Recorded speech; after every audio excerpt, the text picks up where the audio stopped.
What is up, guys? King Kackis here. Thank you so much for stopping by, and today we have a new, somewhat unexpected DPS King weapon for all my kings watching to utilize and make the most of. And so, let's get started. But just before we do, if you want to make the most of those real gamer hours, if you want to increase your headshot damage by 10%, check out Advanced GG Focus, the only clinically proven gaming supplement out there. Absolutely love it. Can't recommend it enough. Code KackisHD for a discount. Now, what weapon am I talking about? Well, this all came about because I've been making some videos talking about how good swords are. And if you don't know, you should check them out, and you should know, because oh my goodness, swords are very meta right now, especially some of the brand new ones. The Temptation's Hook, giving swords a ranged capability they didn't have before, but mostly it's that brand new Vortex Frame Seasons Pass sword, the Falling Guillotine. Oh my goodness, the damage you can do with that thing is absolutely insane. And so naturally the question is, okay, I'm using a sword. They're unbelievable. What other weapons should I be utilizing? What are some great things to pair with a sword? And naturally, you go to the option of a shotgun, because there's several benefits for doing so. Firstly, shotguns pair very well with swords. If you're already running into the fray, getting close range to use a sword, having a shotgun will pair extremely well with that style of gameplay. It doesn't really make sense to have a sniper rifle, you're off sniping enemies in the distance, then you switch to your sword, you gotta run all the way into the fray. That doesn't work as well. It's another benefit that both swords and shotguns require arc armor for mods. So with one armor piece, you can have a sword finder and a shotgun finder. Split the difference and have weapons that you can utilize that if your sword's out of ammo, you can rely on your shotgun. If your shotgun's out of ammo, you can rely on your sword, right?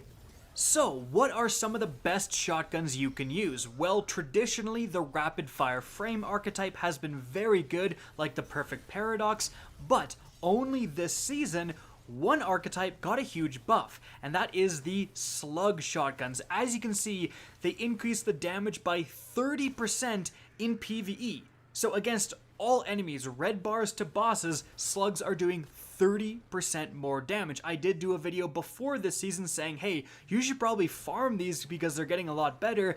And it looks to be the case because, oh my goodness, these things are cracked now. They are putting out a huge amount of damage. And the interesting part is that always when you have these archetype buffs, sometimes exotics are affected and sometimes they're treated as their own thing. But the exotic slug shotgun is the Chaperone, and that looks like it was affected. As you can see, I'm with the Chaperone dealing 20,459 damage per hit. The rate of fire is 70, and that gives us a DPS of 23,869. That is right up there with the rapid fire frame archetype. That's really good. The thing is, the Chaperone's exotic perk is Roadborne. Precision kills briefly grant bonus handling, range, and precision damage with this weapon. So all I need to do is get a precision kill. So I do that, then I start shooting this ogre, and as you can see, I'm now up to 25,084 damage, and that gives us a DPS of 29,265. Now, that's actually very good, and to compare it, let's take the Xenophage with the exact same light as the Chaperone, and as you can see, it's doing 13,880 damage. Remember, no crits with this weapon, 120 rounds per minute, and that gives us a DPS of 27,760. So Chaperone with Roadborne, which is very easy to activate, is out DPSing the Xenophage, a heavy weapon, and not just a heavy weapon. The Xenophage is cracked. It is used all the time within damage phases. In fact, in Garden, against both the Sanctified Mind and the End boss, or maybe I'm getting those mixed up, but against both of those raid bosses, the Xenophage is a very real, super common strat. So the fact that the Chaperone rolls on in here and just casually does more damage potentially, what the heck is going on?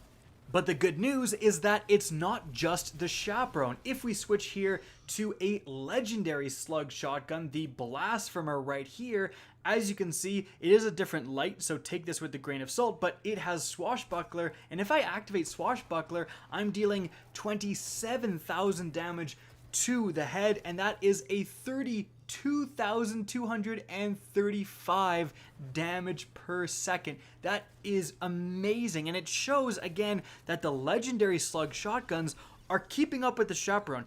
The benefit of the Chaperone is that a lot of you guys have access to it, so if you don't have like a god roll legendary Slug Shotgun, just withdraw the Chaperone and it's basically gonna act like a god roll and perform super well.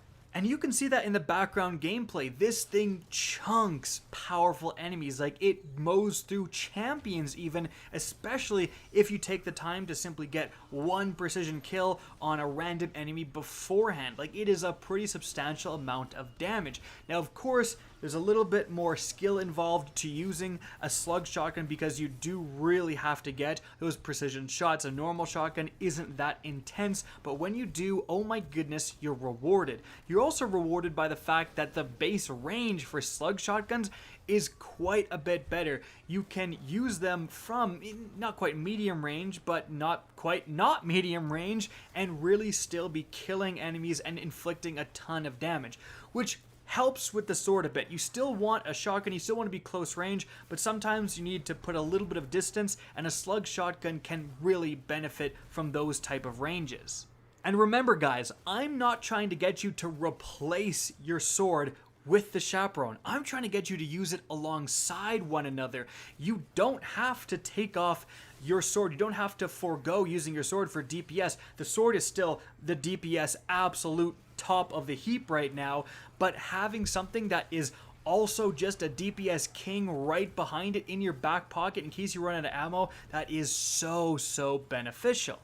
Now, all of this is great news, but so far the Chaperone, because it's exotic, is the only one of these Slug Shotguns that's actually not sunsetting. And already that's another big reason to use the Chaperone. The exotics are exempt from sunsetting. But there's actually one more Slug Shotgun that's coming later in this season that you definitely want to know about. Now, it's called the First In, Last Out, and apparently it's going to be available in CQC focused Umbral engrams or Exodus focused Umbral engrams. So these are going to be, additional Umbral engrams, again, added later in this season. But we need to take a look at this weapon's perk choices because they are phenomenal. So in the barrels, we have firstly Assault Mag, which can increase your rounds per minute from 65 to 70, which is amazing for DPS, obviously. Or we can go with something like Appended Mag, Tactical Mag, or Extended Mag to simply have more rounds in a magazine. And that's what you want for a PvE focused loadout, which is obviously what we're talking about here. Then in that first perk choice, the new Pulse Monitor isn't terrible. Outlaw with a precision shotgun is pretty good, but really we're looking at auto loading holster, the ability to shoot your magazine, use this weapon, switch to your sword, get some huge damage in, and switch back to your fully loaded shotgun. That is very beneficial. But in that second perk slot, I think the all-star here is Vorpal Weapon. The fact that this spawns with Vorpal is a big deal. A flat 15% bonus against bosses and actually major enemies too. It's not really mentioned, but yeah, against the triangle major enemies, it does activate Vorpal. Like champions, it activates Vorpal against those guys, and that is definitely a big deal.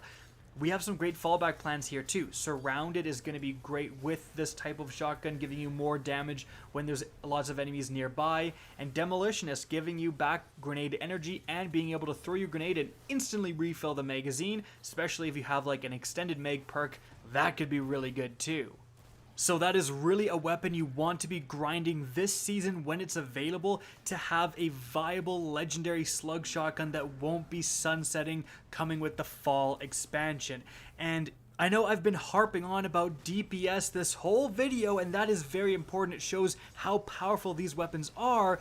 But the fact that these are essentially also high impact weapons, they do so much damage per shot and have a little bit of a slower rate of fire means that not only are they great for those more powerful enemies that you're going to have to shoot multiple times, but against singleton targets, against normal yellow bar enemies, oh my goodness, you're one-banging most of them when you get a headshot. So this is also just a great general purpose archetype. It's very ammo efficient in that sense as well. One shot killing everything, unlike a rapid fire that you're plugging 3 rounds into something to take down. Now, unfortunately, unlike some other weapon types this season that got a special seasonal mod that gave them huge benefits, like Lucent Blade for the swords, there's nothing really for shotguns. Maybe next season that will happen, but right now, if you do want to utilize a mod that can affect this, remember, there is Heavy-Handed back from Season of Dawn that's very good with shotguns, or you can put on a high energy fire mod to increase your damage when you get charged with light, which is going to work with anything including shotguns. And so guys, I really do hope you try out some Slug Shotguns. They are really performing well right now. Guys, that's it for the video. I hope you enjoyed, found this informative, and if you did, please remember to help me out by simply rating and especially sharing this video. If you guys want to see more Destiny 2 content similar to this, don't be afraid to slap that subscribe button. If you want to get in touch with me and keep up to date with the latest channel activity, the best way is to follow me on Twitter at RickKackis. That's linked in the description down below. Again, I hope you enjoyed the video, and as always, have a good day.